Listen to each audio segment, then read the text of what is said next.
से बोलिए धूमावती मैया की जय। भक्तों, आज आप सभी श्रद्धालु जन श्रवण करने वाले हैं गुप्त नवरात्रि के 7वें दिन की विशेष कथा, जो कि समर्पित है माँ धूमावती को। जो भी भक्त गुप्त नवरात्रि के 7वें दिन श्रद्धा और भक्ति के साथ माँ धूमावती का व्रत पूजन करता है और कथा सुनता है, उसे शत्रु बाधा, तंत्र बाधा, दरिद्रता और रोगों से मुक्ति मिलती है। यह व्रत विशेष रूप से अकाल मृत्यु, राहु केतु दोष, कर्ज और मनोविकार के नाश के लिए श्रेष्ठ माना गया है। साधना मार्ग में प्रगति और गुप्त विद्याओं की सिद्धि के लिए माँ की आराधना अत्यंत फलदायक है। भक्तों, माँ धूमावती का श्रद्धा पूर्वक स्मरण करने से दुर्गम कार्य भी सरल हो जाते हैं। माँ धूमावती 10 महाविद्याओं में 7वीं है। इनका स्वरूप भयावह है, परंतु रक्षा करने वाले हैं। वे सभी विध्वंस की शक्ति है, जो अज्ञान और पाप का नाश करती है। इन्हें विधवा देवी कहते हैं, क्योंकि यह संसार की त्याग, वैराग्य और मोह माया से मुक्ति का प्रतीक है। इनकी उपासना से सांसारिक दुखों से ऊपर उठकर आत्मबोध की प्राप्ति होती है। भक्तों, इस दिन प्रातःकाल स्नान करके माँ धूमावती का ध्यान करें। आसन पर काले वस्त्र बिछाकर बैठे। माँ की प्रतिमा या चित्र के समक्ष काले तिल, काले वस्त्र, जौ और नींबू चढ़ाए। दीपक में सरसों का तेल जलाए। ओम धूम धूम धूमावते नमः मंत्र का जाप करें 108 बार। भोग में काले चने, जलेबी या बेसन के लड्डू चढ़ाए। शाम को दुर्गा सप्तशती पाठ करें। आइए जानते हैं आज के दिन के उपाय। भक्तों, यदि जीवन में कर्ज बहुत है तो माँ को काले उड़द और नींबू चढ़ाकर प्रार्थना करें। शत्रु बाधा हो तो 11 नींबू पर माँ का मंत्र बोलकर बहते जल में प्रवाहित करें। भक्तों, मानसिक अशांति के लिए माँ के चित्र के आगे दीप जलाकर प्रतिदिन 7 बार मंत्र का जाप करें। अब आइए श्रवण करते हैं माँ धूमावती की व्रत कथा। माता रानी सभी भक्तों पर अपनी कृपा सदा सर्वदा बनाए रखे। जय माता दी। प्राचीन काल की बात है। एक बार भगवान शिव और माता पार्वती कैलाश में निवास कर रहे थे। एक दिन माता पार्वती को तीव्र भूख लगी और उन्होंने भगवान शिव से भोजन मांगा। शिव जी ध्यान में लीन थे और उत्तर नहीं दे रहे थे। माता बार बार अनुरोध करती रही, लेकिन जब शिव जी ने ध्यान नहीं दिया तो उन्होंने अपनी योग माया से भगवान शिव को ही निगल लिया। इस घटना से समस्त ब्रह्मांड में हलचल मच गई। तभी भगवान शिव ने अपनी शक्ति से माता पार्वती को आदेश दिया कि वे उन्हें तुरंत बाहर निकाले। माता ने उन्हें बाहर कर दिया। जैसे ही शिव जी बाहर आए, उन्होंने कहा, तुम अब धूमावती बन गई हो। जो अपने पति को निगल ले वह सदा विधवा रूप में ही पूजी जाएगी। भक्तों, उसी दिन से माँ धूमावती का स्वरूप विधवा देवी के रूप में प्रकट हुआ। उनका वाहन कौआ है, जो तामसिक शक्तियों का प्रतीक है। माँ धूमावती उन भक्तों की विशेष रक्षा करती है जो कठिन तप या साधना के मार्ग पर होते हैं। प्रेम से बोलिए धूमावती माता की जय। प्यारे भक्तों, अब जब हम माँ धूमावती की कथा सुन चुके हैं तो आइए समझते हैं लक्ष्मी और अलक्ष्मी के माध्य का रहस्य, जो हर घर, हर जीवन और हर आत्मा को प्रभावित करता है। ये केवल 2 देवियाँ नहीं, 2 शक्तियाँ हैं। एक जीवन में समृद्धि लाती है, दूसरा अंधकार। तो चलिए सुनते हैं महालक्ष्मी और अलक्ष्मी ज्येष्ठा की कथा। भक्तों, लक्ष्मी भगवान विष्णु की पत्नी समृद्धि की देवी है। लक्ष्मी उनकी बड़ी बहन दरिद्रता और अशांति की देवी है। समुद्र मंथन से दोनों निकली। देवताओं ने लक्ष्मी को स्वीकार करा और अलक्ष्मी को त्याग दिया। तो आइए रसपान करते हैं कथा। प्रेम से बोलिए जय माता दी। एक दिन लक्ष्मी जी की बड़ी बहन ज्येष्ठा ने उनसे कहा, बहुत दिनों से एक बात मेरे मस्तिष्क में कौध रही है। सोचती हूँ कि आज तुमसे पूछूं या नहीं। लक्ष्मी जी बोली, ऐसी क्या बात है बहन? मन में जो कुछ भी है निसंकोच पूछो। वैसे भी कोई बात मन में न रखकर उसका समाधान कर लेना ही बुद्धिमानी है। लक्ष्मी जी ने मुस्कुराकर कहा, मैं अक्सर यही सोचती रहती हूँ कि सुंदरता में हम दोनों बराबर हैं, फिर भी लोग तुम्हारा आदर करते हैं और मैं जहाँ भी जाती हूँ वहाँ उदासी छा जाती है। मुझे लोगों की घृणा और क्रोध का शिकार होना पड़ता है, जबकि हम दोनों सगी बहनें हैं। ऐसा क्यों? लक्ष्मी जी ने हंसकर कहा, सगी बहन या समान सुंदरता होने से ही आदर नहीं मिलता, उसके लिए अपने को भी कुछ करना चाहिए। लोग मेरा आदर इसलिए करते हैं क्योंकि मैं उनके घर पहुंचते ही सुख के साधन जुटा देती हूँ। संपत्ति और वैभव से आनंदित होकर लोग मेरा उपकार मानते हैं, तभी मेरी पूजा करते हैं। उधर तुम्हारा यह हाल है कि जिसके यहाँ भी तुम जाती हो उसको गरीबी, रोग और आपदा सहनी पड़ती है। इसी वजह से लोग तुमसे घृणा करते हैं। कोई आदर नहीं करता। आदर पाना है तो दूसरों को सुख पहुंचाओ। ज्येष्ठा को लक्ष्मी जी की बात चुभ गई। उन्हें लगा कि लक्ष्मी को अपनी महिमा का अभिमान हो गया है। उन्होंने तड़प कर कहा, लक्ष्मी, तुम मुझसे हर बात में छोटी हो, अवस्था में भी और प्रभाव में भी। मुझे उपदेश देने का भी विचार ना करो। अगर तुम्हें अपने वैभव का अहंकार है तो मेरे पास भी अपना एक प्रभाव है। मैं जब अपनी पर आ जाऊं तो तुम्हारे करोड़पति भक्त को भी पल भर में भिखारी बना दो। लक्ष्मी जी को हंसी आ गई और कहने लगी, बहन, तुम बड़ी हो इसलिए कुछ भी कह लो, लेकिन जहाँ तक प्रभाव की बात है मैं तुमसे कम नहीं हूँ।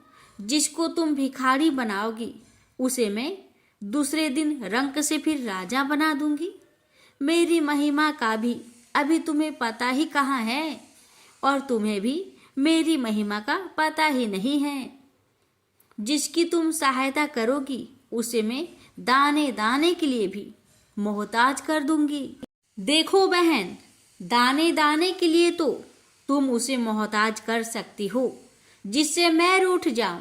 जिसके सिर पर मेरा वरद हस्त ना हो उसका तुम कुछ भी बिगाड़ सकती हो, परंतु जिस पर मेरी कृपा दृष्टि है उसका कोई भी बाल तक वाका नहीं कर सकता। अगर तुम अपना प्रभाव दिखाने को इतनी ही उतावली हो रही हो तो कल अपना प्रभाव दिखाकर देख लेना। ठीक है, बोलो कहाँ चले? दूर क्यों जाए, पास ही अनुराधापुर है। उसमें एक ब्राह्मण रहता है, दीनानाथ। वह रोज मंदिर में पूजा करने जाता है और मेरा पक्का भक्त है। उसी पर हमें अपनी अपनी महिमा दिखानी है। ज्येष्ठा को ताव आ गया। उन्होंने हाथ झटक कर कहा, ठीक है, ठीक है, देख लेना, कल तुम्हारा सिर ही झुक जाएगा। कहकर वह एक और चली गई। लक्ष्मी जी वहीं खड़ी बहन के क्रोध और अहंकार पर मुस्कुराती रही। दूसरे दिन दोनों बहन अनुराधापुर के विष्णु मंदिर में पहुंची। उन्होंने वेश बदल रखा था। साधारण स्त्रियों की तरह वे दोनों मंदिर के द्वार पर बैठ गई। लोग ने देखा अवश्य, किंतु किसी ने उनकी और कोई खास ध्यान नहीं दिया। ध्यान देने वाली कोई खास बात भी नहीं थी। वह मंदिर था और वहां हर रोज दीन दुखी आते जाते रहते थे। वहां आने वाले सभी किसी न किसी परेशानी में घिरे रहते थे।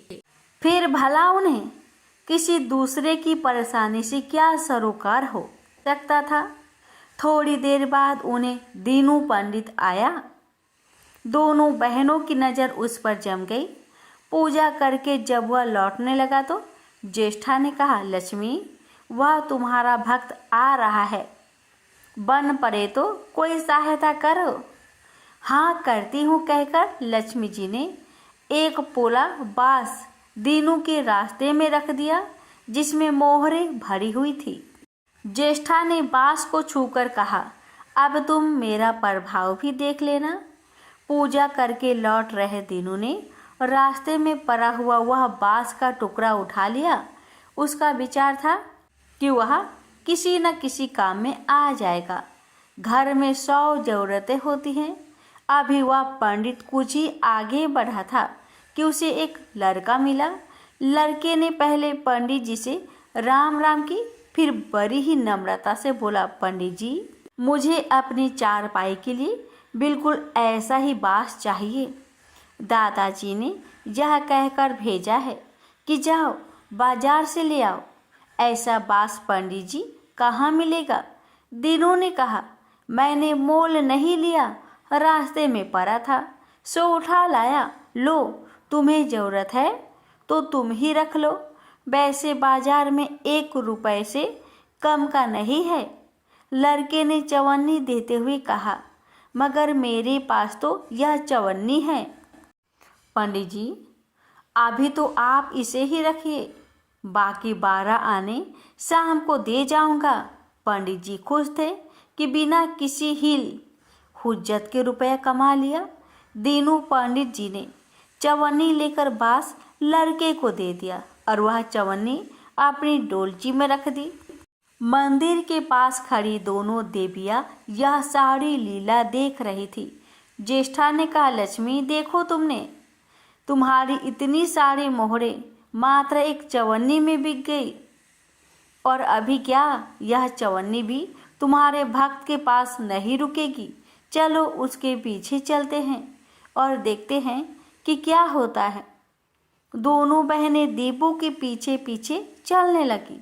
एक तालाब के पास दीनू ने डोलची रख दी और कमल के फूल तोड़ने लगा।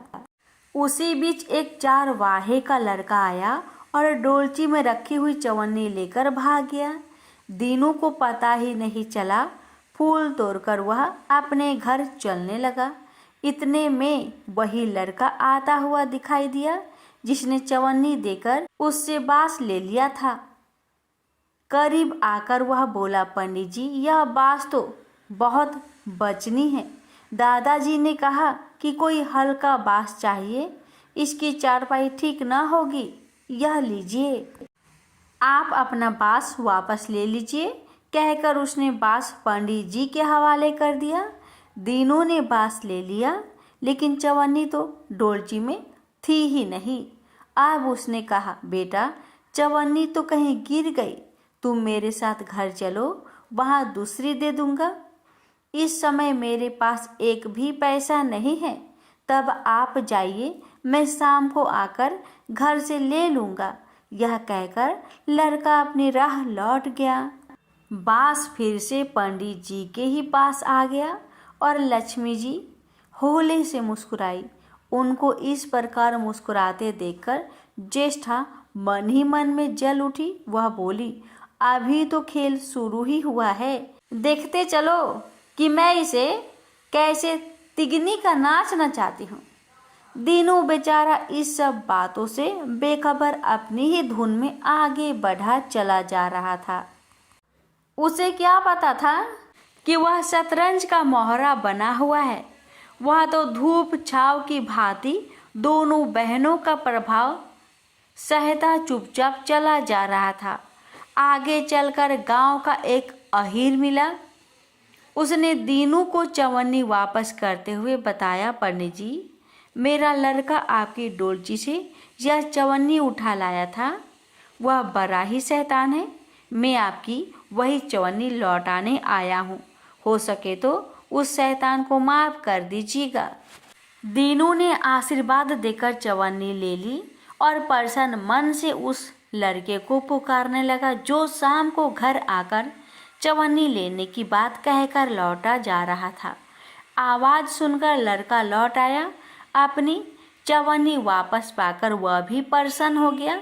दीनू पंडित निश्चित मन से घर की ओर बढ़ने लगा। उसके एक हाथ में पूजा की डोलची थी और दूसरे हाथ में वही 5 हाथ का लंबा बांस।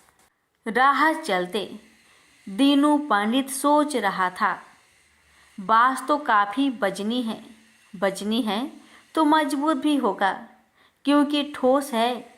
इसे दरवाजे के छप्पर में लगा दूंगा, कई साल के लिए बल्ली से छुटकारा मिल जाएगा। ज्येष्ठा को उसके विचार पर क्रोध आ गया। लक्ष्मी जी के प्रभाव से दीनू को लाभ होता देख वह मन ही मन बुरी तरह जली जा रही थी। जब उन्होंने देखा कि पंडित का घर करीब आ गया है तो कोई उपाय न पाकर उन्होंने दीनू को मार डालने का विचार किया। उन्होंने कहा, लक्ष्मी, धन संपत्ति तो मैं छीन ही लेती हूँ, अब तुम्हारे भक्त के प्राण भी ले लूँगी। देखो वह किस तरह तरप तरप कर मरता है। और वह तुरंत सांप बनकर दीनू की ओर दौड़ पड़ी।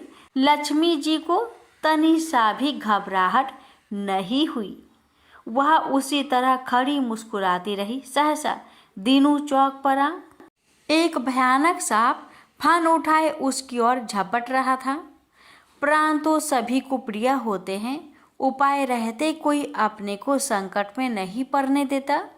दीनू ने पगडंडी वाला रास्ता छोड़ दिया और एक और को भागने लगा, लेकिन सांप बनी ज्येष्ठा उसे भला कहाँ छोड़ने वाली थी। वह तो उस गरीब के प्राणों की प्यासी हो चुकी थी। वह भी दीनू के आगे पीछे दाएं बाएं बराबर दौड़ती ही रही। दीनू घबरा गया। उसने हाथ जोड़कर कहा, हे नाग देवता, मैंने आपका कुछ नहीं बिगाड़ा है, शांति से अपनी राह लौट जाइए। आखिर क्यों मुझ गरीब के पीछे पड़े हो। व्यर्थ में किसी ब्राह्मण को सताना अच्छी बात नहीं है, लेकिन वह नाग तो ज्येष्ठा का रूप था जो दीनू को किसी भी तरह डसना चाहता था। प्रार्थना पर कुछ भी ध्यान ना देकर वह सांप एक बारगी फुफकारता हुआ झपट पड़ा।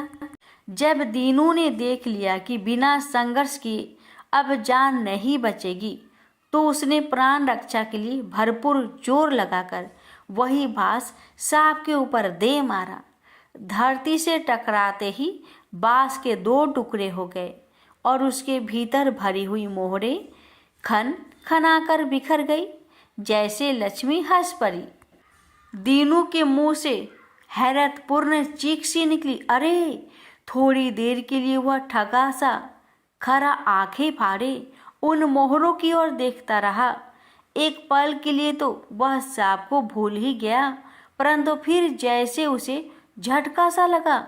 सांप का ध्यान आते ही उसने उसकी ओर गर्दन घुमाई तो देखा कि बांस की चोट से सांप की कमर टूट गई है और वह लहूलुहान अवस्था में झाड़ी की ओर भागा जा रहा था। दूसरे क्षण वह मोहरों पर लौट गया और कहने लगा, तेरी जय हो लक्ष्मी माता, जीवन भर का दरिद्र आज दूर हो गया। तेरी महिमा कौन जान सकता है। चलो अब घर में बैठकर तुम्हारी पूजा आरती करूँगा। और फिर जल्दी जल्दी उसने सारी मोहरे अंगोछे में बांध दी और लंबे लंबे कदमों से घर की ओर चल दिया। पीछे एक पेड़ की छाया में खड़ी लक्ष्मी अपनी बहन ज्येष्ठा से मुस्कुराकर पूछ रही थी, कहो बहन, सच बताना, बड़प्पन की था मिली कि अभी नहीं। बड़प्पन किसी को कुछ देने में ही है, उसे छीनने में नहीं। ज्येष्ठा ने कोई उत्तर नहीं दिया। वह चुपचाप उदास खड़ी रही। लक्ष्मी जी ने उनका हाथ पकड़कर कहा, फिर भी हम दोनों बहनें हैं, जहाँ रहेंगी साथ ही रहेंगी। आओ अब चले। प्यारे भक्तों, तो ये थी लक्ष्मी जी की महिमा की कथा। प्रेम से बोलिए महालक्ष्मी माता की जय। श्री दुर्गा सप्तशती पाठ अध्याय 12 और 13। श्री दुर्गा सप्तशती पाठ अध्याय 12 अध्याय में रसपान करेंगे देवी के चरित्रों के पाठ का महात्म्य। देवी बोली, देवताओं, जो पुरुष इन स्रोतों द्वारा एकाग्रचित होकर मेरी स्तुति करेगा उसके संपूर्ण कष्टों को निस्संदेह हर लूंगी। मधु केटभ के नाश, महिषासुर के वध और शुंभ निशुंभ के वध की जो मनुष्य कथा कहेंगे, मेरे महात्म्य को अष्टमी, चतुर्दशी व नवमी के दिन एकाग्रचित से भक्ति पूर्वक सुनेंगे, उनके कभी कोई पाप न रहेगा। पाप से उत्पन्न हुई विपत्ति भी उनको न सताएगी, उनके घर में दरिद्रता न होगी और न ही उनको प्रियजनों का विरोधी होगा। उनको किसी प्रकार का भय ना होगा।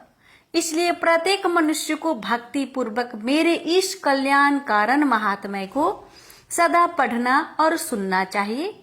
मेरा यह महात्म्य महामारी से उत्पन्न हुई संपूर्ण उपद्रव को व 3 प्रकार के उत्पातों को शांत कर देता है। जिस घर व मंदिर में या जिस स्थान पर मेरा यह स्रोत विधि पूर्वक पढ़ा जाता है, उस स्थान को मैं कभी भी त्याग नहीं करती और वहां सदा ही मेरा निवास रहता है। बलिदान, पूजा, होम तथा महाउत्सवों में मेरा यह चरित्र उच्चारण करना तथा सुनना चाहिए।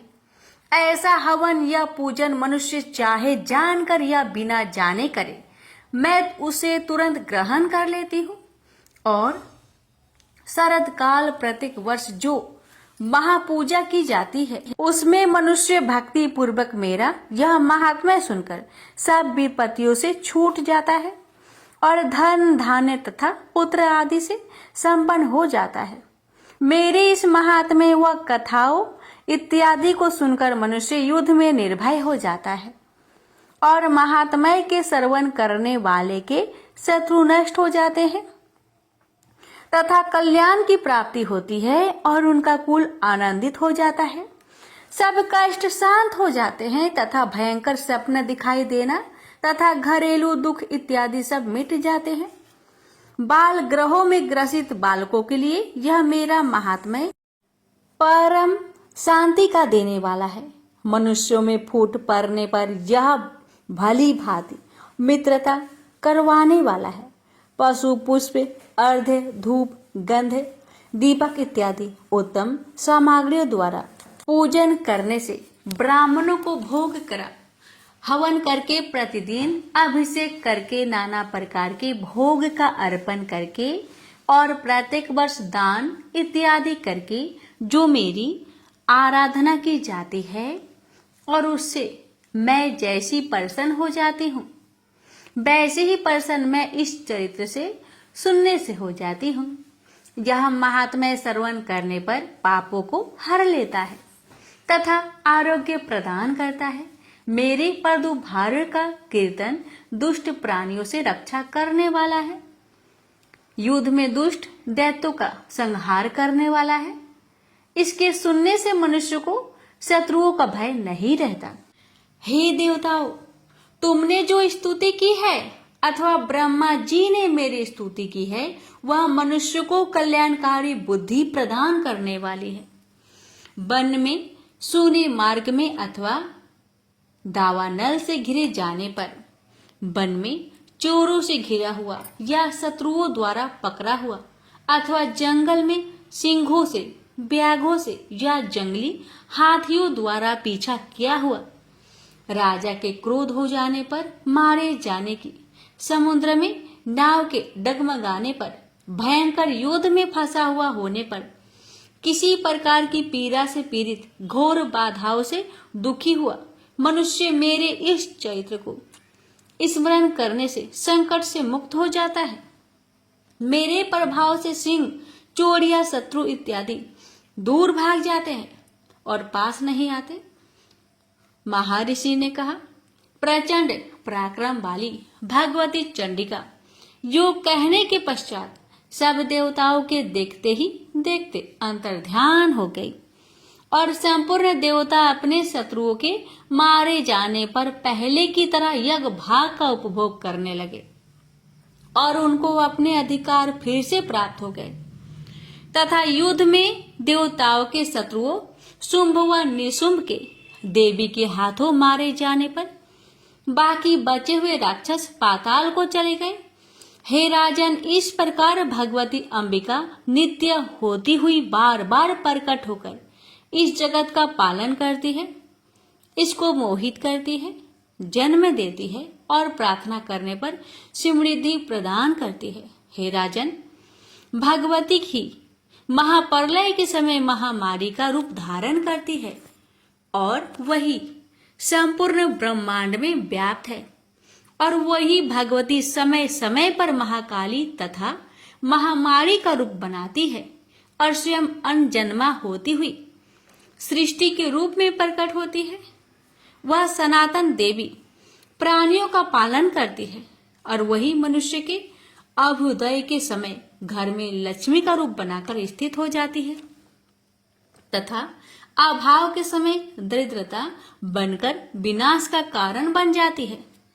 पुष्प, धूप और गंध आदि से पूजन करके उसकी स्तुति करने से वह धन पुत्र देती है और धर्म में शत्रु बुद्धि प्रदान करती है। प्रेम से बोलिए जय माता दी।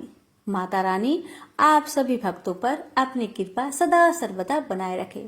श्री दुर्गा सप्तशती पाठ अध्याय 13। इस अध्याय में सुनिए राजा सूरत और वैश्य को देवी का वरदान की कथा। महर्षि मेधा ने कहा, राजन, इस प्रकार देवी के उत्तम महात्म्य का वर्णन मैंने तुमको सुनाया। जगत को धारण करने वाली इस देवी का ऐसा ही प्रभाव है। वही देवी ज्ञान को देने वाली है और भगवान विष्णु की इस माया के प्रभाव से तुम और यह वैश्य तथा अन्य विवेकी जन मोहित होते हैं और भविष्य में मोहित होंगे। हे राजन, तुम इसी परमेश्वरी की शरण में जाओ। यही भगवती आराधना करने पर मनुष्य को भोग, स्वर्ग तथा मोक्ष प्रदान करती है। मार्कंडेय जी ने कहा, महर्षि मेधा की यह बात सुनकर राजा सूरत ने उन उग्र व्रत वाले ऋषि को प्रणाम किया और राज्य के छीन जाने के कारण उनके मन में अत्यंत ग्लानि हुई और वह राजा तथा वैश्य तपस्या के लिए वन को चले गए और नदी के तट पर आसन लगाकर भगवती के दर्शन के लिए तपस्या करने लगे।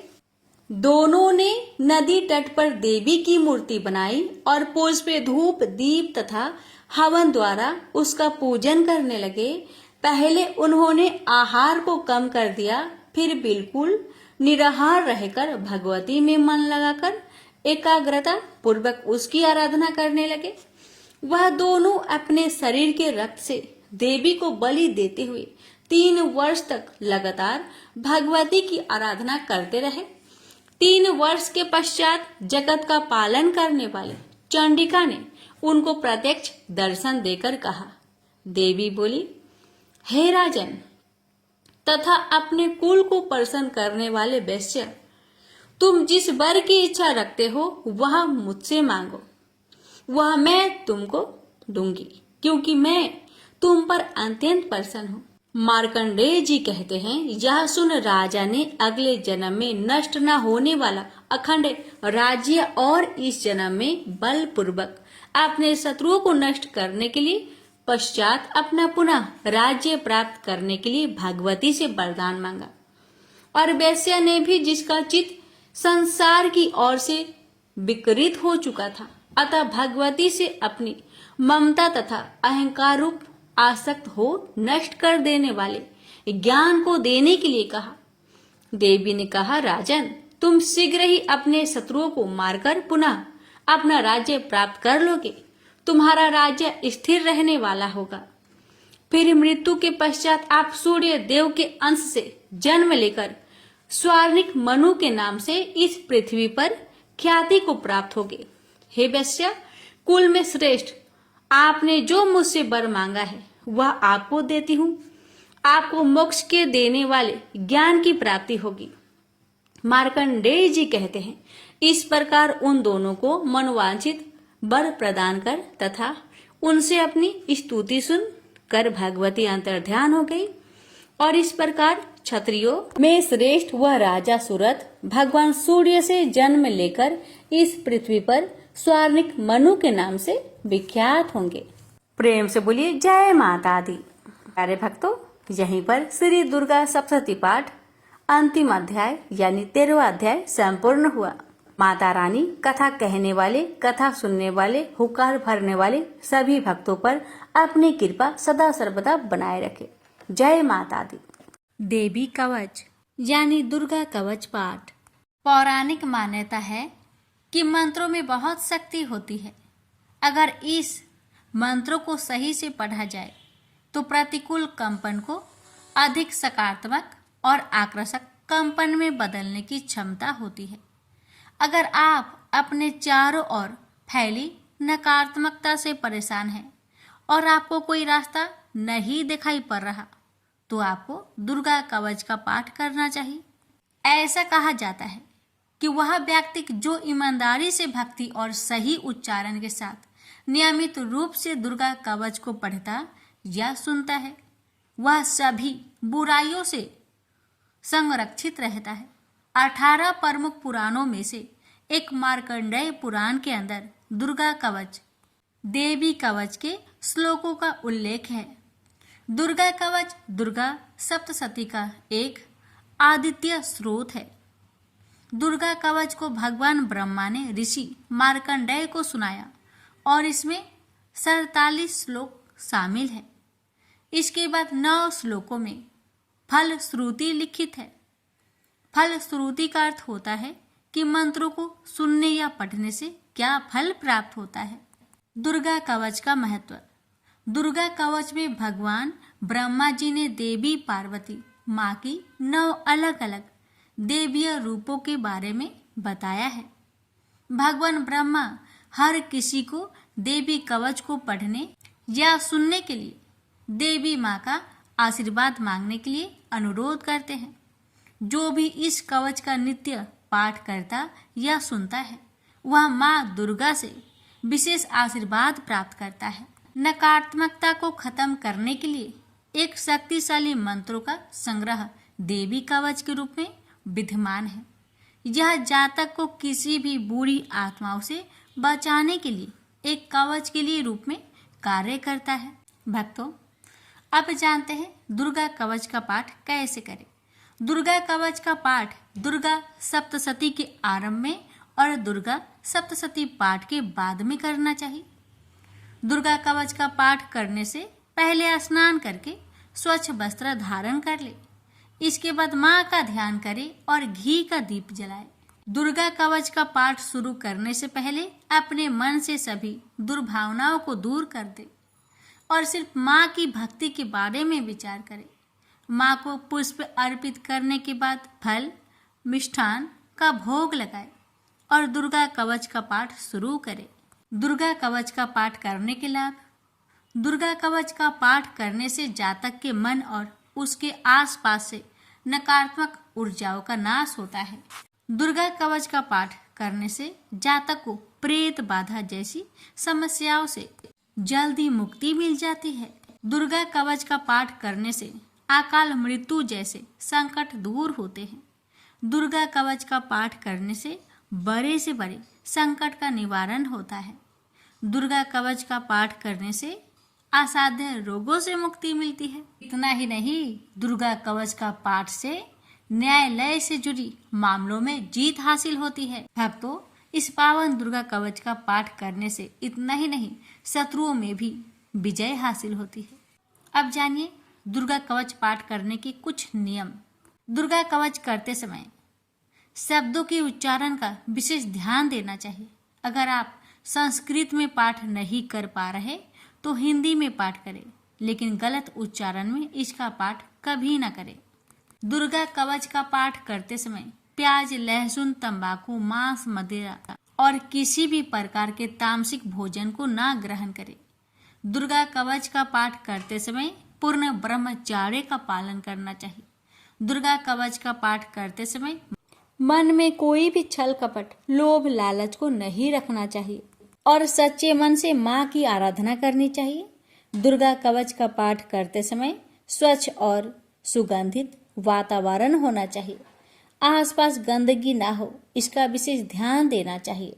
आइए रसपान करते हैं। श्री दुर्गा कवच पाठ प्रारंभ है। महर्षि मार्कंडेय बोले, हे पितामह, संसार में जो गुप्त हो और मनुष्यों की सब प्रकार से रक्षा करता हो और जो आपने किसी को आज तक न बताया हो, वह कवच मुझे बताइए। श्री ब्रह्मा जी कहने लगे, अत्यंत गुप्त व सब प्राणियों की भलाई करने वाला कवच मुझसे सुनो। प्रथम शैलपुत्री, दूसरी ब्रह्मचारिणी, तीसरी चंद्र घंटा, चौथी कुष्मांडा, पांचवी स्कंद माता, छठी कात्यायनी, सातवीं कालरात्रि, आठवीं महागौरी, नौवीं सिद्धिदात्री। यह देवी की 9 मूर्तियां हैं और यह 9 दुर्गा कहलाती है। आग में जलता हुआ रण में शत्रु से घेरा हुआ, विषम संकट में फंसा हुआ मनुष्य आदि दुर्गा के नाम का स्मरण करे तो उनको कभी भी कोई हानि नहीं होती। रण में उसके लिए कुछ भी आपत्ति नहीं और ना उसे किसी प्रकार का दुख या डर ही होता है। हे देवी, जिसने श्रद्धा पूर्वक तुम्हारा स्मरण किया है उसकी वृद्धि होती है और जो तुम्हारा चिंतन करते हैं उनकी तुम निस्संदेह रक्षा करने वाली हो। चामुंडा प्रेत पर, वारही भैंसे पर, ऐन्द्री हाथी पर, वैष्णवी गरुड़ पर आसन जमाती है।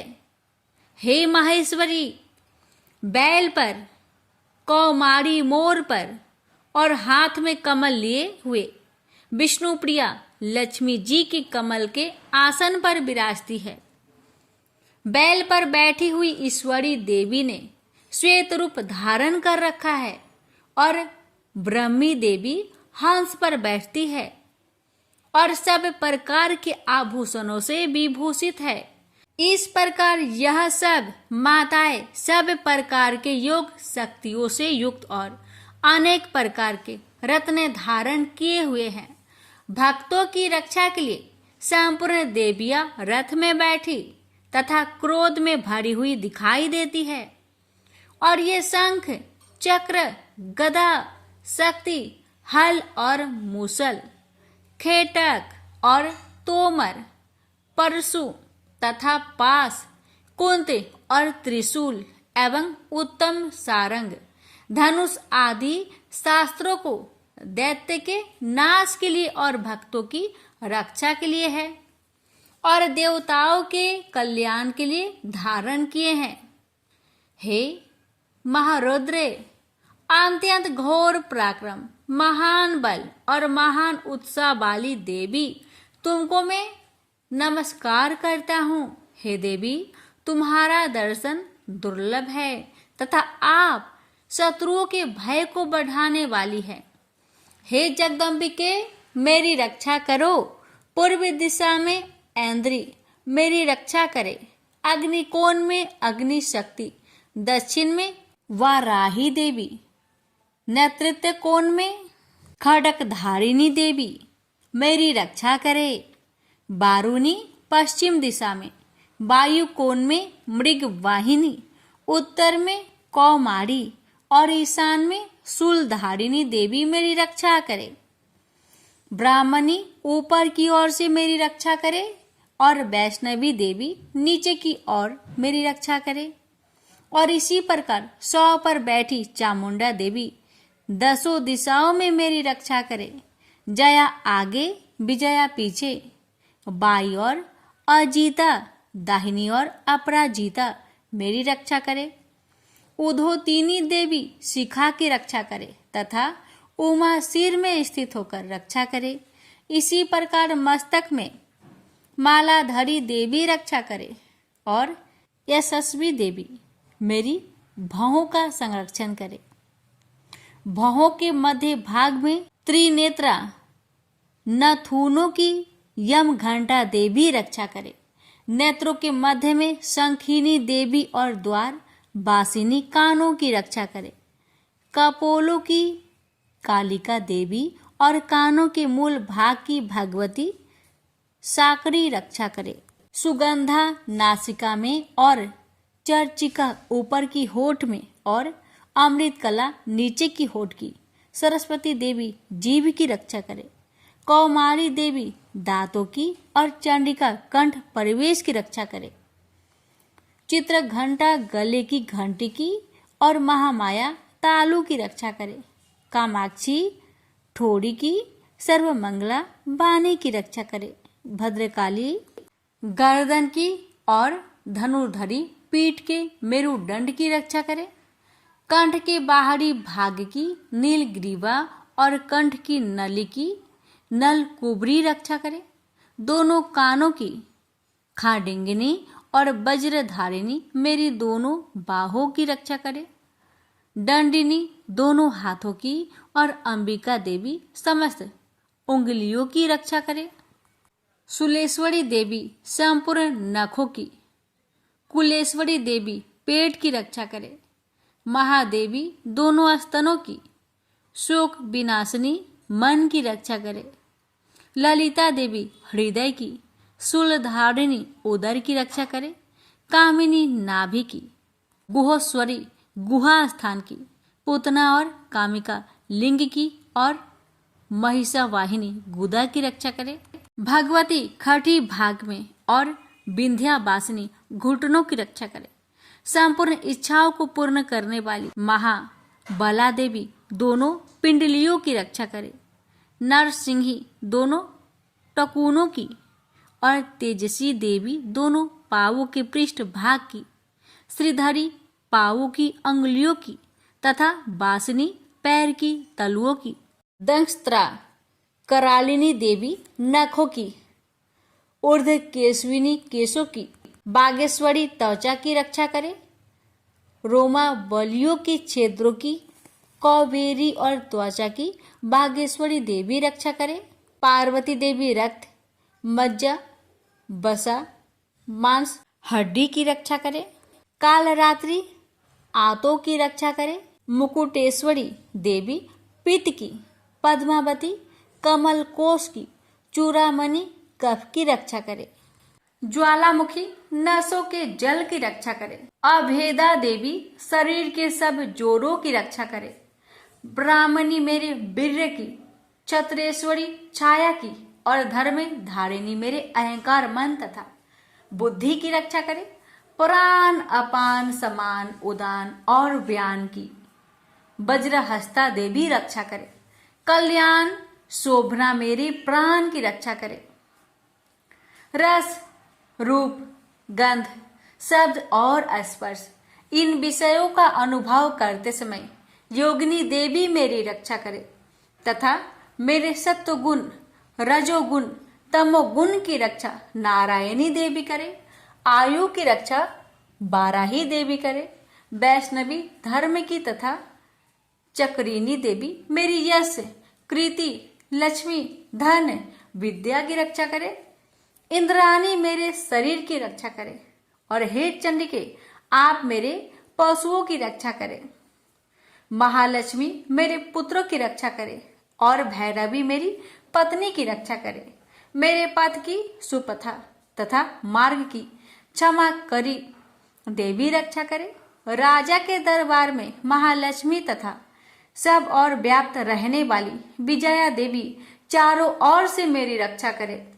जो स्थान रक्षा से रहित हो और कवच में रच गया हो उसका पापों का नाश करने वाली जयंती देवी रक्षा करे। अपना शुभ चाहने वाले मनुष्य को बिना कवच के एक पग भी कहीं न जाना चाहिए, क्योंकि कवच रखने वाला मनुष्य जहां भी जाता है वहां उसे अवश्य धन लाभ होता है तथा विजय प्राप्त करता है। अभीष्ट वस्तु की इच्छा करता है, वह उसको इस कवच के प्रभाव से अवश्य मिलती है और वह इसी संसार में महा ऐश्वर्य को प्राप्त होता है। कवचधारी मनुष्य निर्भय होता है और वह तीनों लोकों में माननीय होता है। देवी का यह कवच देवताओं के लिए भी कठिन है, जो नित्य प्रति नियम पूर्वक तीनों संध्याओं को श्रद्धा के साथ इनका पठन पाठन करता है, उसे देव शक्ति प्राप्त होती है। वह तीनों लोकों को जीत सकता है तथा अकाल मृत्यु से रहित होकर 100 वर्ष तक जीवित रहता है। उसकी लुता, चर्म रोग, विस्फोट आदि समस्त व्याधियां समूल नष्ट हो जाती है। वह अस्थावर, जंगम तथा कृत्रिम विष दूर होकर उनका कोई असर नहीं होता है तथा समस्त अभिचारक प्रयोग और इस तरह के जितने मंत्र तंत्र इत्यादि होते हैं, इस कवच के हृदय में धारण कर लेने पर नष्ट हो जाते हैं। इसके अतिरिक्त पृथ्वी पर विचरने वाला भूचर, नभचर, जलचर प्राणी, उपदेश मात्र से सिद्ध होने वाले निम्न कोटि के देवता, जन्म के साथ प्रकट होने वाले देवता, कुल देवता, कंठमाल आदि डाकिनी शाकिनी, अंतरिक्ष में विचरने वाली अत्यंत बलवती भयानक डाकिनियां, गृह भूत, यक्ष, गंधर्व, राक्षस, ब्रह्म राक्षस, बैताल, कुष्मांड और भैरव आदि अनिष्ट कारक देवता भी उस मनुष्य को, जिसने कि अपने हृदय में यह कवच धारण किया हुआ, देखते ही भाग जाते हैं। इस कारण कवच के धारण करने से मान और तेज बढ़ता है। जो मनुष्य इस कवच का पाठ करके उसके पश्चात सप्तशती चंडी का पाठ करता है, उसका यश जगत में विख्यात होता है। और जब तक वन पर्वत और कना आदि इस भूमंडल पर स्थित है, तब तक यह पुत्र पौत्र आदि संतान परंपरा बनी रहती है। फिर देहांत होने पर ऐसा मनुष्य परम पद को प्राप्त होता है, जो देवताओं के लिए भी कठिन है, और अंत में सुंदर रूप को धारण करके भगवान शंकर के साथ आनंद करता हुआ परम मोक्ष को प्राप्त होता है। प्रेम से बोलिए जय माता दी। माता, इस दुर्गा कवच पाठ करने में हमसे अगर कोई गलती हुई हो उसे क्षमा करे। जय माता, कथा कहने वाले पर, सुनने वाले पर अपनी कृपा बनाए रखे। जय माता दी। अब भक्तों रसपान करेंगे अर्थ अर्गला श्रोतम।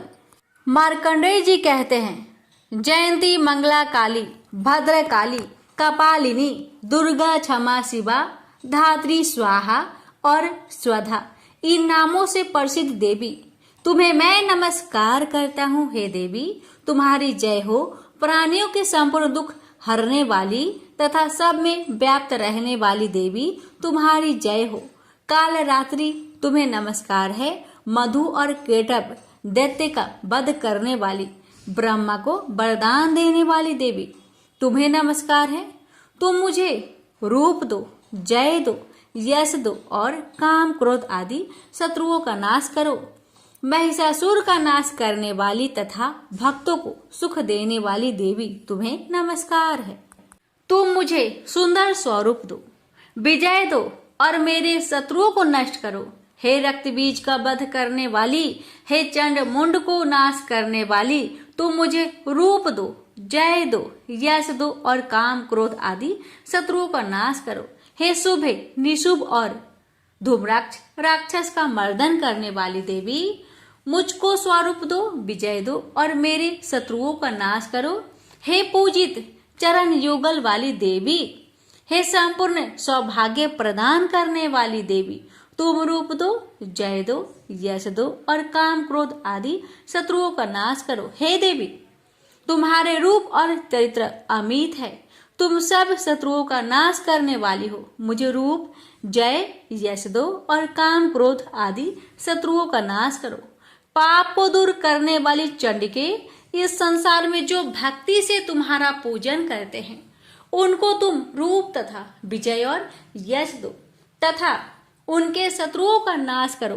रोगों का नाश करने वाली चंडिके जो भक्ति पूर्वक तुम्हारी पूजा करते हैं, उन्हें रूप दो, यश दो और उनके काम क्रोध आदि शत्रुओं का नाश करो।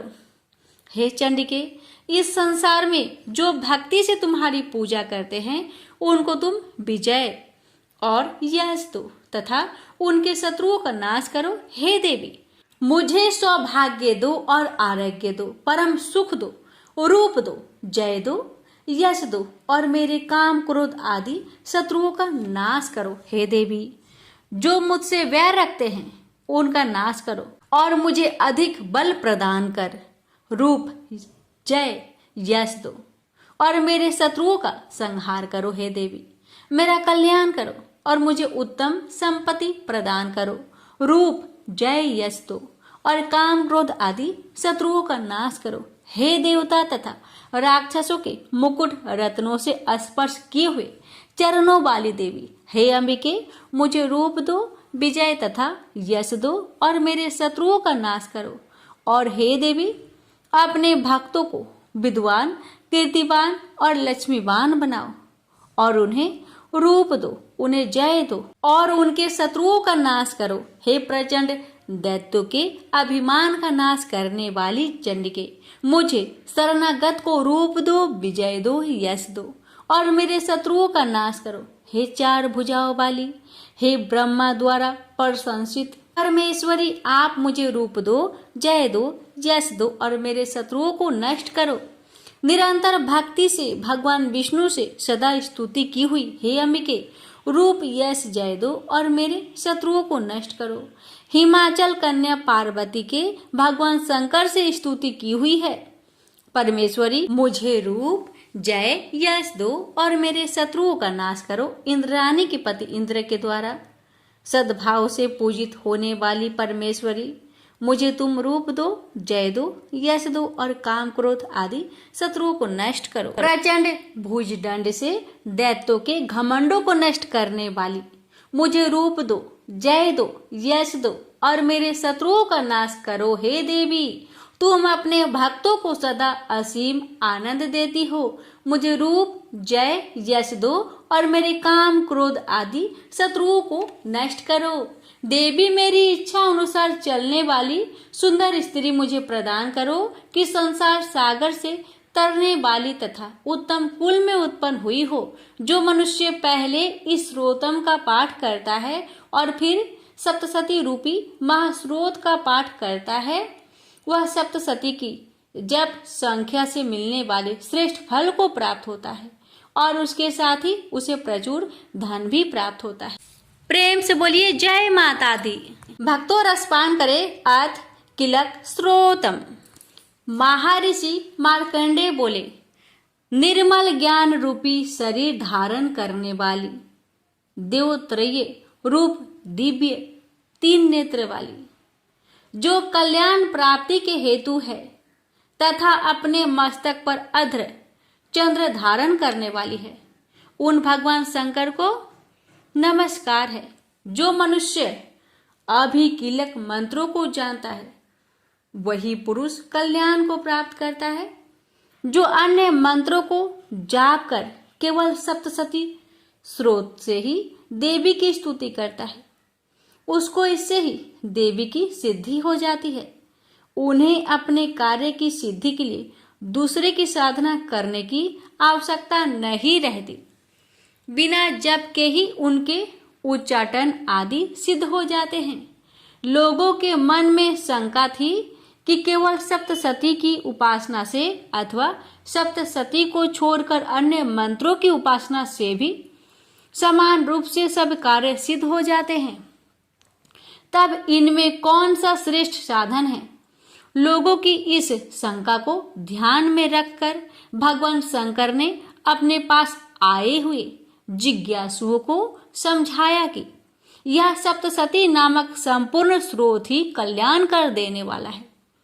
इसके पश्चात भगवान शंकर ने चंडिका के सप्तसती नामक स्रोत को गुप्त कर दिया, अतः मनुष्य इसको बड़े पुण्य से प्राप्त करता है।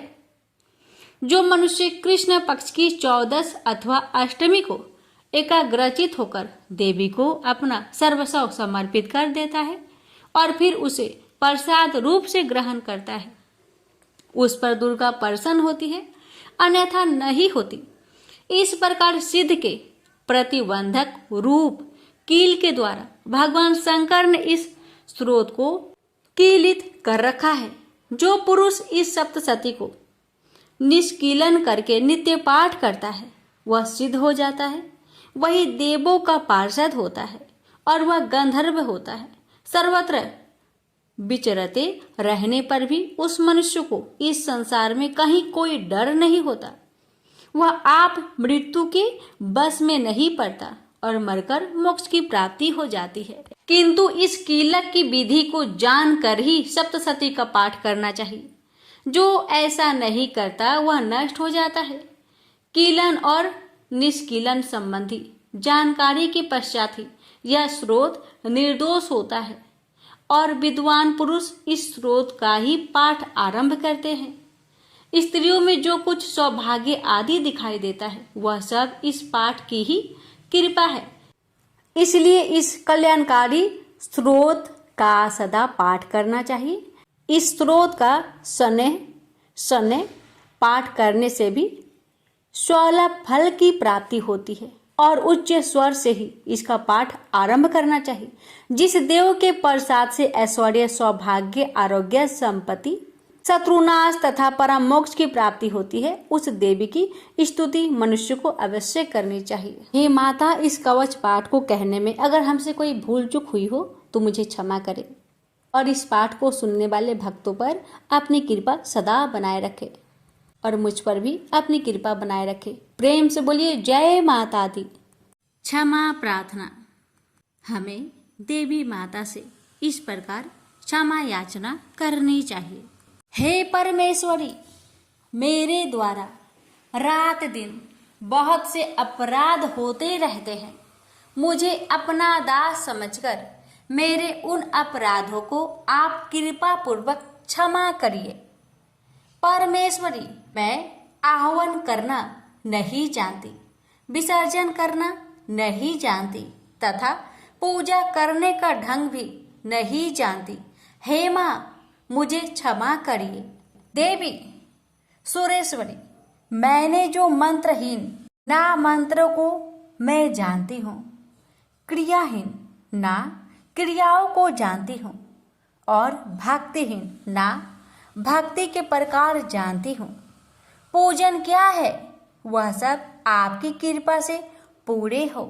सैकड़ों अपराध करने के बाद भी जो आपके शरण में आके जगदम्बा कहकर पुकारता है उसे वह गति प्राप्त होती है, जो ब्रह्मादि देवताओं के लिए भी पाना आसान नहीं है। जगदम्बिके, मैं अपराधी हूँ किंतु आपकी शरण में आया हूँ। इस समय दया का पात्र हूँ, आप जैसा चाहे वैसा करे। हे देवी परमेश्वरी, अज्ञान बस भूल से या बुद्धि भ्रष्ट होने के कारण मैंने जो भी न्यूनता या अधिकता कर दी हो वह सब क्षमा करे और प्रसन्न होइए। सच्चिदानंद स्वरूपा परमेश्वरी, जगत माता कामेश्वरी, आप प्रेम पूर्वक मेरी यह पूजा स्वीकार करें और मुझ पर प्रसन्न रहे। देवी सुरेश्वरी, आप गोपनीय से भी गोपनीय वस्तु की रक्षा करने वाली हैं। मेरी निवेदन किए हुए इस जप को ग्रहण करिए। आपकी कृपा से मुझे सिद्धि प्राप्त हो। इस प्रकार क्षमा प्रार्थना मंत्र के पाठ से दुर्गा माता आपके जाने अनजाने में हुए सारे अपराधों को क्षमा करेंगी और उनकी कृपा सदैव आपके ऊपर बनी रहेगी। तो प्रेम से बोलिए जगदम्बा माता की जय।